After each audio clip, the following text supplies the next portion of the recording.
Okay, so the average person just wakes up, uses their phone, for hours, like 4 to 3 hours, and then they finally do something.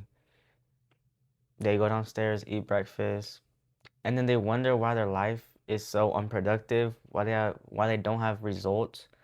While high performers, they have methods, they have systems in place so that they can get their desired results 10 times. Today, I'm going to show you 8 proven productivity techniques that I personally chose that will make you work smarter and be disciplined. Alright, so let's start with the Pomodoro technique. So an Italian student tried studying and he really couldn't focus. So he got this tomato-shaped timer and put it for 10 minutes. And he did that for a couple of times and he found out that 25 is a sweet spot. So studying for 25 minutes and then followed by 5 minutes of break, of rest. That's one cycle, that's one Pomodoro. And it's called Pomodoro because the kitchen tomato timer that he used, tomato, is Italian for, wait, no. Pomodoro is Italian for tomato, so that's why it's called Pomodoro. The 25 minutes creates urgency, while the 5-minute rest prevents mental fatigue. So after 4 Pomodoros, you want to take longer rest, 15 to 20, 30 minutes, depending on how you feel. Now, the downside, it might disrupt flow state because flow state takes about 23 to 25 minutes to actually start. But don't let that stop you from trying it because you never know. The Pomodoro technique can work really well with you. But if you never tried it, you would never know that. Now, the second technique is called time blocking. You can either do this in hours or you can do this in days, so like week. You could do one day and it's every hour of the day and you choose what you're gonna do in that hour. Or you can do the week one where it's like you choose a week, you put 7 days out and you see what you're gonna do for those 7 days. Maybe 2 days you're gonna maybe 2 days you're gonna work. One day you want to go to an event like a rave or the club or whatever. The other day you want to rest, just rest, and so on and so forth. So yeah, it's planning ahead. Therefore, you don't have mental fatigue or like a mental challenge of like what am I going to do next. 1 hour could be the gym. The next hour you're going to shower. The next hour you're going to hang out with your friends and eat. The next couple of hours you're just going to work. And yeah, you choose whatever you want and yeah. Third one is an Eisenhower matrix. So basically what you do is you create a 2 by 2 table. The top left, you make a 2 by 2 table. The top left is urgent and important. The top right is not urgent but important. The bottom left is urgent but not important. The bottom right is not urgent, not important. Right, you write your to-do list and you just plot them right into the 2 by 2 squares and you decide what you need to do. And so the top left, that's you do that one. If whatever you have in there, that's one you do first. The top right, you schedule it later. The bottom left, you get someone else to do it. And the bottom right, you just never do it. Fourth one, the 80-20 rule.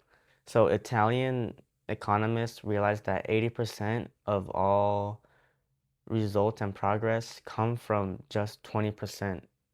Most of the results you're going to get is from literally just going to the gym. So what you're not going to get as much results is supplements and pre-workout and creatine. You're not going to get as much progress as just going to the gym because that is the basic, that is the most return on investment you're going to get. Or being a YouTuber or influencer, responding to comments is not gonna give you that much followers. You're gonna get like one or two.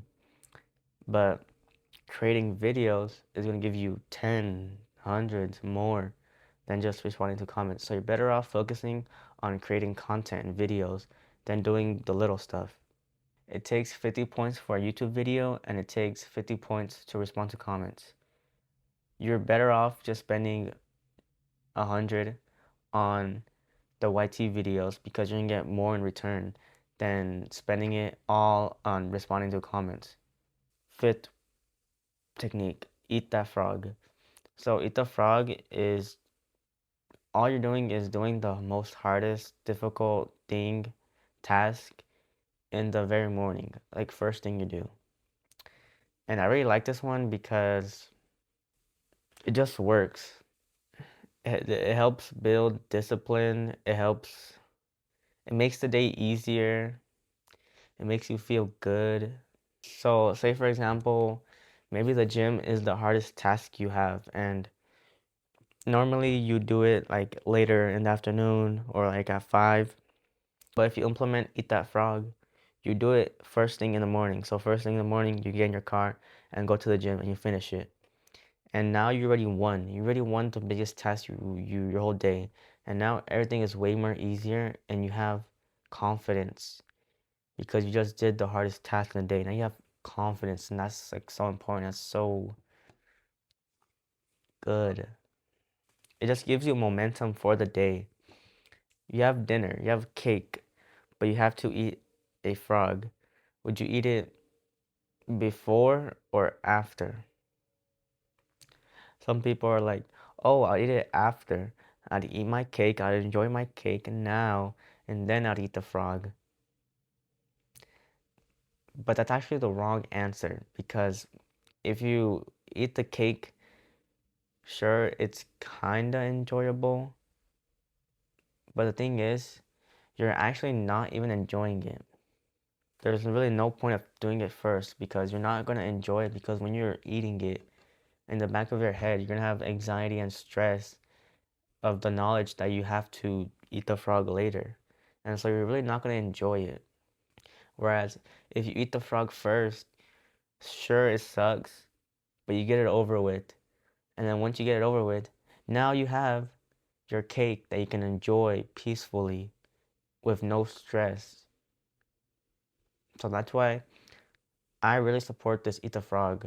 Um, I really like this one. Actually, I learned about it from a YouTuber, and yeah, like I've been implementing it into my life, and it does work. So yeah, an example is just the gym basically, or whatever task you have, the hardest task you have, the most you don't dread, just do it first in the morning, and once you get over with, you have momentum, you feel good. Sixth one, Parkinson's law. Parkinson's law states that however time you give for a project, that's how long it'll take. So if you give yourself 1 week for an essay, it will take 1 week to finish it. If you give yourself 3 days to finish an essay, then it'll take 3 days to finish an essay. However long you give yourself, it will take that long. So basically, just create shorter deadlines. This one works well with people who work better under pressure. Seventh, the Ivy League method. So the Ivy League method is so the Ivy League method, you cap yourself at 6 tasks and you rank them from hardest to easiest and you start with the hardest and you do not move on until you finish that task. This one helps overthinkers because it eliminates fatigue. Now the last one, eighth, the this is called the 1-3-5 method. So you choose one big task, 3 medium task, and then 5 easy task. And you start from the bottom to the top. So you start from the easiest. Essentially, it just builds momentum, and so you get those small wins, and then it's way easier to get the large one. This is sort of like the Ivy League method, but it's kind of like switched. Okay, so that's it, guys. Last note, you don't just pick one of these. You can pick a couple, a handful, and you can tweak them around to your liking. The Pomodoro technique, if 25 is too short, you can do 30 or 40. If it's too long, you can do 10. If 5-minute break is too short, you can do 10-minute break. Just tweak it to your advantage because the whole point of these techniques are to help you get work done and to grow. So do whatever it takes to grow. All right, guys, thank you for watching. I appreciate it. Bye.